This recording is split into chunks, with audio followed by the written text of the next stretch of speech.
Hello everyone, welcome to a channel basic knowledge. मैं नेहा। आज हम बात करने जा रहे हैं क्लास 7th इंग्लिश एनसीईआरटी की बुक हनी कॉम्ब का 5 चैप्टर नंबर 5, जिसका नाम है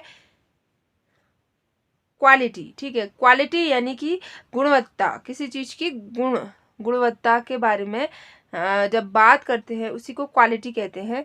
ठीक है, तो शुरू करते हैं। बिफोर यू रीड, पढ़ने से पहले, can a shoe maker be called an artist? क्या हम शू मेकर को, जो जूते बनाते हैं, उनको आर्टिस्ट, कलाकार कह सकते हैं? क्या कह सकते हैं, आप बताइए। हम जो जूते बनाने वाले होते हैं उनको हम आर्टिस्ट, कलाकार कह सकते हैं?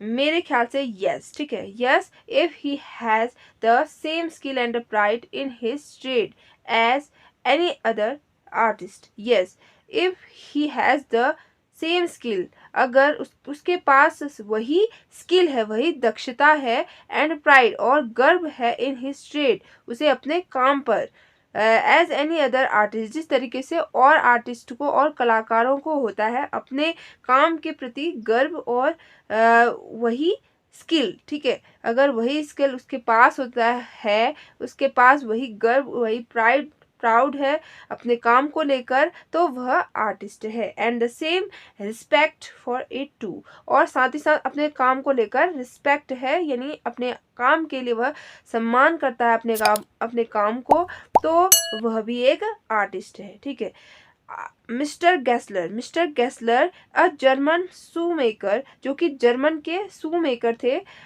सेटल्ड इन लंदन, जो लंदन में बस गए। ठीक है, ये मिस्टर गैसलर हैं जो जर्मन के जूता बनाने वाले थे, जो कि लंदन में बस गए हैं। इज अ परफेक्ट आर्टिस्ट, वह भी एक उत्तम प्रकार के आर्टिस्ट है, कलाकार हैं। रीड दिस स्टोरी टू सी, इस स्टोरी को पढ़ो, इस कहानी को पढ़ो, टू सी, देखने के लिए, how he devoted his life to his art, किस प्रकार उन्होंने अपनी पूरी लाइफ, अपनी पूरी जिंदगी अपने उस आर्ट में, उस कला में समर्पित कर दिया। इस स्टोरी को पढ़ो। देखिए, इस स्टोरी में हम मिस्टर गैसलर के बारे में बात करेंगे, जो एक शू मेकर हैं, जूता बनाने वाले हैं, और वह अपने काम को लेकर बहुत ही एकदम परफेक्ट है, यानी वह परफेक्ट आर्टिस्ट है।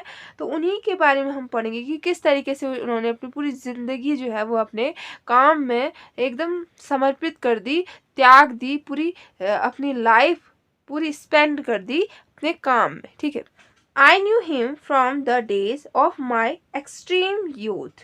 I knew him, मैं उन्हें जानता था, from the days, उन दिनों से, of my extreme youth, जब मैं अपने अत्यधिक यूथ में था, जवानी में था, तब से मैं उनको जानता था। because, क्योंकि he made my brother's father's food, because he made my father's boots, क्योंकि वह मेरे फादर के, मेरे पिता के लिए बूट्स बनाते थे, इसीलिए मैं उनको जानता था यूथ काल से, जवानी से।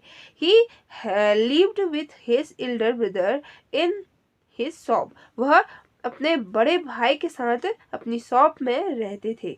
ठीक है, which was in a small by street in a fashionable part of London, जो कि एक छोटी सी गली में था, एक फैशनेबल पार्ट ऑफ लंदन, जो लंदन का एक फैशनेबल पार्ट वाली गली थी, छोटी सी गली, उसमें उनकी दुकान थी। ठीक है, the shop had a certain quite distinction, तो जो शॉप थी वह काफ़ी उसकी एक विशेषता थी। ठीक है, उसकी काफ़ी एक खासियत थी। क्या खासियत थी? देयर वॉज नो साइन, वहाँ कोई भी साइन नहीं था, कोई भी चिन्ह नहीं था, upon it other than the name of Gassler's brothers, Gassler brothers के अलावा, के नाम के अलावा, नाम के टैग के अलावा वहाँ कोई भी चिन्ह नहीं था, कोई भी उसने कुछ लगाया नहीं था। ठीक है, सिवाय की गैसलर ब्रदर्स की। ठीक है, तो वहाँ पे उनके दुकान की यही खासियत थी, यही विशेषता थी कि वहाँ कोई भी वो नहीं था, कोई भी साइन नहीं था, कोई भी चिन्ह नहीं था। कि आपने देखा होगा दुकानों में आगे पे एडवर्टाइजमेंट लगाए रहते हैं, पोस्टर लगाए रहते हैं कि यहाँ क्या चीज़ बनेगी, जैसे पार्लर में और जूते वाली दुकानों में आपने अक्सर देखा होगा जूतों में, और कोई भी ड्रेसेस लगाए होते हैं ड्रेस वालों ने, ठीक है। तो इस प्रकार से एकदम एडवर्टाइजमेंट के लिए किया जाता है वो सब, ताकि हमारे ग्राहक जो है वो हमारी दुकान में आए। तो वहाँ आप देख सकते हो, वहाँ कोई भी साइन नहीं था उस दुकान में, ठीक है। उनकी दुकान में कोई भी साइन नहीं था। एंड इन द विंडो, और उसकी खिड़की में a few pair of boots, कुछ बूट्स थे, ठीक है, कुछ जोड़ी बूट्स के अलावा वहाँ कोई भी साइन नहीं था। He made only what was order, वह हमेशा ही वह सिर्फ और सिर्फ ऑर्डर जो मिलता था वही बनाते थे, उनको जो ऑर्डर मिलता था वह वही बनाते थे। And what he made never failed it feet, और वह कभी भी फील नहीं होता था, यानी असफल नहीं होते थे फिट होने में, यानी कि फिट होने में, यानी कंफर्टेबल होने में वह कभी भी फेल नहीं होते थे, असफल नहीं होते थे, यानी उनके बूट जो है वह एकदम फिट बनाते थे वो।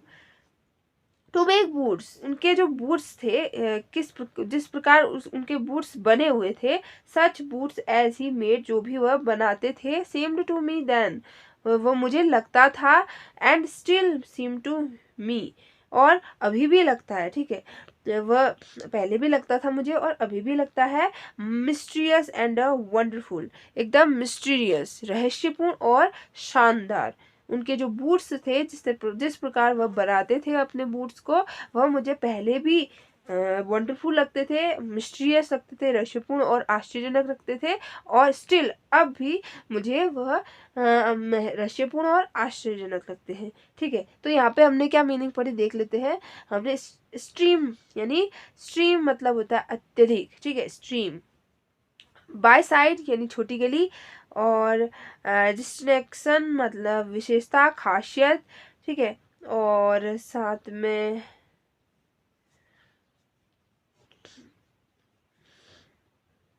मिस्टीरियस माने रहस्यपूर्ण, और वंडरफुल माने शानदार, ठीक है।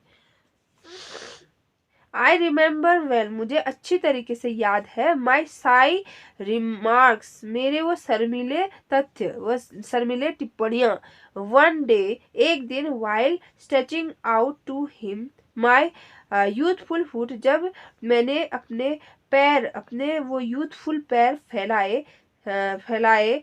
Isn't it awful hard to do mister Gassler, इस तरीके से मैंने क्वेश्चन किया कि क्या या या बूट्स बनाना बहुत ज्यादा कठिन तो नहीं है mister Gessler. And his answer, और उनका आंसर आया, give with a sudden smile from out of the redness of his beard. तो उनका आंसर आया, ठीक है, उन्होंने आंसर दिया, given with a sudden smile, एक अचानक सी मुस्कुराहट के साथ, from out of the redness, वह रेडनेस ऑफ हिज बियर्ड, वह लाल, एकदम लाल हुई दाढ़ी से, ठीक है, निकलते हुए वह एक आंसर आया, यानी कि जो मिस्टर गेस्लर है उनका मुंह जो है वो ज्यादातर जो लाल दाढ़ी से एकदम पूरा फुल हुआ था, ठीक है, हुआ होता था।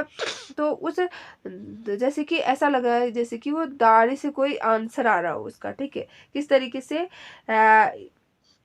इट इज एन आर्ट, ठीक है। यहाँ पे आप देख सकते हो ये अलग ही लैंग्वेज में लिखा है, ये लैंग्वेज है जर्मन की। आप यहाँ पे भी देख सकते हो इसका जो मीनिंग है वह क्या है, इट इज एन आर्ट, ठीक है, इट इज एन आर्ट, यह एक आर्ट है, यह एक कला है। Said with a German agent, एक प्रकार से जर्मन भाषा में ये सब इस तरीके से बोला या लिखा जाता है। तो इसको हम पढ़ेंगे, इट इज एन आर्ट, ठीक है। ऐसे बहुत सारे सेंटेंस आएंगे अभी आगे इस चैप्टर में। तो उन्होंने क्या कहा, मिस्टर गेस्लर ने इसके आंसर में उन्होंने कहा कि यह एक आर्ट है, ठीक है। It was not possible to go to him, यह पॉसिबल नहीं होता, यह संभव नहीं होता उनके पास जाना, वेरी ऑफन, बार बार, ठीक है, बार बार उनके पास जाना पॉसिबल नहीं होता, मुमकिन नहीं होता।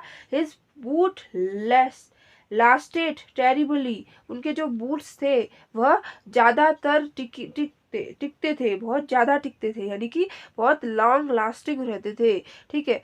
तो उनकी क्वालिटी इतनी बढ़िया थी कि वह इतने लॉन्ग लास्टिंग रहते थे कि वह एकदम बहुत चलते थे। तो इस वजह से मुझे वहाँ जाने की ज़रूरत पड़ती नहीं थी, ऐसा पॉसिबल हो ही नहीं पाता था कि मैं वहाँ बार बार जा पाऊँ। ठीक है, having something beyond the temporary, कि वह एकदम अल्पकालीन जो चीज होती है उससे एकदम दूर थे, परे थे, यानी कि वो इतने इतने ज्यादा पक्के थे, इतने ज्यादा मजबूत थे कि जिस तरीके से कोई टेम्परेरी चीज होती है अल्पकालीन जो थोड़े समय में खत्म हो जाती है, उससे एकदम बियॉन्ड थे, यानी उसके परे थे, यानी बहुत मजबूत थे, हमेशा चलने वाले थे। ठीक है, some essence of boot stitches into them, ऐसा लगता है जैसे कि कुछ ऐसे तत्व, कुछ ऐसे चीजें जो हैं वो लेदर की उस बूट में एकदम सिल लिए हों। ठीक है, यानी कि जो सिलाई होती है वह भी एकदम चमड़े के जैसी मजबूत थी। ठीक है, उस तरीके से वन वेंट इन, जो भी वहां जाते थे, जो भी वहां जाते थे, not as into most shop, जिस तरीके से वह और दुकानों में जाते हैं, ज्यादातर दुकानों में जाते हैं, पर उस तरीके से नहीं। ठीक है, उस तरीके से वह उनके वहां नहीं जाते थे, बल्कि कैसे जाते थे, रेस्टफुली, आराम से, as one enter a church, जिस तरीके से चर्च में हम इंटर करते हैं, वहां प्रवेश करते हैं चर्च में, उस तरीके से उनकी दुकान में लोग जाते थे, क्योंकि वहां एक आधे लोग आते होंगे, ज़्यादा भीड़ रहती नहीं थी, तो इस वजह से वो वहाँ कोई भी एक आधे लोग आते होंगे और धीरे से जाते थे, और एकदम शांतिपूर्ण माहौल होता था वहाँ, जैसे कि चर्च में होता है। And sitting on the single wooden chair, और उस सिंगल एक वुडन चेयर थी, यानी लकड़ी की चेयर थी, उस पर बैठते थे, वेटिंग, और वेट करते थे। ठीक है, अ गटलर sound and the tip tap of his slippers beating the narrow wooden stair, और एक गटरिंग की आवाज, यानी घट घट करने की आवाज आती थी, एंड टिप टॉप, एक टिप टॉप करने की आवाज आती थी उसके स्लीपर से, उनके स्लीपर से, उनकी चप्पलों से टिक टक करने की आवाज और गरगर करने की आवाज आती थी। ठीक है, द नैरो वुडन स्टेयर, उस छोटी सी गहरी जो नैरो, यानी कि संकुचित, ठीक है, यानी जो संकुचित एकदम छोटा सा, ठीक है, छोटी सी वुडन स्टेयर थी, छोटी सी जो सीढ़ी थी, उससे ये आवाज आती थी। He would stand before one, और वह उसके सामने, जो भी वहाँ कस्टमर आया था उसके सामने खड़े हो जाते, ठीक है, हो जाते। ठीक है, विदाउट कोट, वह बिना किसी कोट के, अ लिटिल बैंड, थोड़ी से झुके हुए, इन लेदर एप्रन, और एक लेदरी एप्रन, एक एप्रन पहने हुए, यानी कि तहबंद पहने हुए चमड़े का, वह उसके सामने आ जाते थे। ठीक है, जो गैसलर की बात हो रही है यहाँ पे, गैसलर का डिस्क्रिप्शन हो रहा है कि जब वहाँ कोई भी कस्टमर इंटर करता था तो एकदम ऐसा माहौल होता था जैसे कि चर्च में होता है, शांतिपूर्ण ढंग से, शांतिपूर्ण माहौल होता था वहाँ, और वह जो भी कस्टमर आते थे वह उस सिंगल चेयर पर, वुडन की चेयर पर बैठते थे और उसका इंतजार करते थे, और फिर उस वुडन की एक लकड़ी की स्टेयर थी, यानी सीढ़ियाँ थी, ठीक है, लकड़ी की सीढ़ियाँ थी, वहाँ से मिस्टर गैसलर नीचे आते थे, और उनके आते ही गटगट करने की आवाज़ और पैरों की टक की आवाज़, स्लीपर्स की आवाज़ आती थी, टिप टॉप वाली आवाज़, और उससे वह उसके सामने खड़े हो जाते थे, और उनका डिस्क्रिप्शन है वह थोड़े से बैंड हुए, यानी झुके हुए होते थे, और उन्होंने एक एप्रन पहना होता था। ठीक है, एप्रन क्या है ये देखिए, चित्र में आप देख सकते हैं एप्रन क्या होता है। उसके बाद देखिए, विथ स्लीव्स टर्न बैक, और उनकी जो स्लीव्स थी, यानी बुझाएं, बाजू होता है जो, वह टर्न अप, यानी टर्न बैक, यानी मुड़ा हुआ था, फोल्ड हुआ था। ब्लिंकिंग, और उनकी पलकें झपकती हुई होती थी, एज ए मानो कि awakened from some dream of woods, और ऐसा लगता था जैसे कि वह जागे हुए हों अपनी उस जूतों वाले सपने से, जूते वाले सपने से वह जाग कर आए हों, ऐसा लगता था उनकी आंखों को देखकर। ठीक है, तो ये डिस्क्रिप्शन है किसका, मिस्टर गैसलर का। एंड आई वुड से, और मैं कहता, हाउ डू यू डू, आप कैसे हो mister Gassler, could you make me a pair of Russian leather boots, और क्या आप मुझे रशियन लेदर बूट्स बना सकते हो मेरे लिए?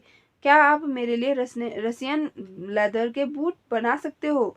इस तरीके से मैं बोलता था, विदाउट अ वर्ड, एक भी शब्द बोले बिना, ही वुड लीव मी, वह मुझे छोड़ देते थे, रिटायरिंग व्हेंस ही कम, और वह अकेला छोड़ देते थे मुझे, जहाँ से वे आए थे वहीं वापस वह चले जाते थे। उसके बाद ही कम, फिर वो आते थे, और into the other portion of the shop, और वह दूसरे किनारे चले जाते थे शॉप के। यानी कि जब भी मैं ऐसा कहता था तो वह क्या करते थे, वो कुछ नहीं बोलते थे, और वह अपने, या तो वो जहाँ से आए थे वहाँ चले जाते थे, या फिर शॉप के किसी कॉर्नर पर चले जाते थे। तो यहाँ पे आप देख सकते हो वर्ड मीनिंग क्या क्या है। देखिए, बियॉन्ड यानी कि परे, किसी चीज़ के परे के लिए हम यूज करते हैं, और परे भी कैसा, हम उसके पार हम नहीं देख सकते, ठीक है, उसके लिए हम बियॉन्ड यूज करते हैं। लेकिन अगर हम देख सकते हैं, जैसे नदी का किनारा है, तो हम एक किनारे से दूसरे किनारे की बात कर रहे हों तो वहाँ पे हम बियॉन्ड यूज नहीं करेंगे, वहाँ पे हम अक्रॉस यूज करेंगे। और अगर हम पहाड़ी के पीछे की बात करें तब हम बियॉन्ड का यूज करेंगे, ठीक है। तो ये एक प्रकार का कंजक्शन है, ठीक है, कंजक्शन। तो अब आगे देखिए, टेम्पररी, टेम्पररी मतलब अल्पकालीन, ठीक है, अल्पकालीन जो कि क्षण भर का है, थोड़े दिन में नष्ट होने वाला है, खत्म होने वाला है। एसेंस मतलब तत्व, ठीक है। स्ट्रेचेज्ड, स्ट्रेचेज्ड मतलब सिलाई, सिलाना, ठीक है, स्ट्रेच।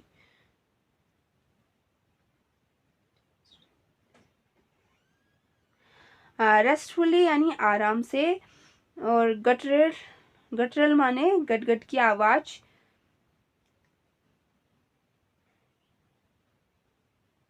एप्रन तहबंद, और बैंड यानी मुड़ा हुआ, झुका हुआ। ब्लिंकिंग पलका झपकाना। स्लीव्स बुझाएं, टर्न बैक मुड़ी हुई, फोल्ड हुई हुई। और वैंस जहाँ से आया वहीं वापस जाना, ठीक है, वहीं चले जाना। पोर्शन यानी किनारा, ठीक है। रिटायरिंग यानी अकेले छोड़ देना। And I would continue to rest in the wooden chair, inhaling the incense of his street.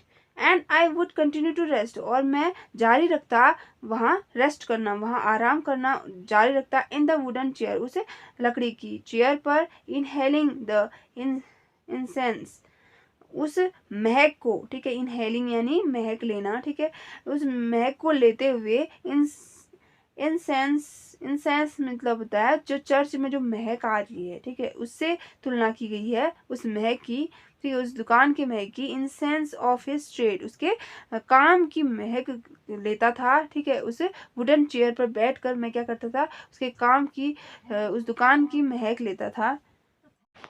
तो आज का वीडियो यहीं तक। अब इससे आगे हम नेक्स्ट वीडियो में देखेंगे। तो अगर आपको ये वीडियो पसंद आया तो लाइक शेयर एंड सब्सक्राइब कीजिए मेरे इस चैनल को, और मेरे इस चैनल के साथ बने रहे। Good bye.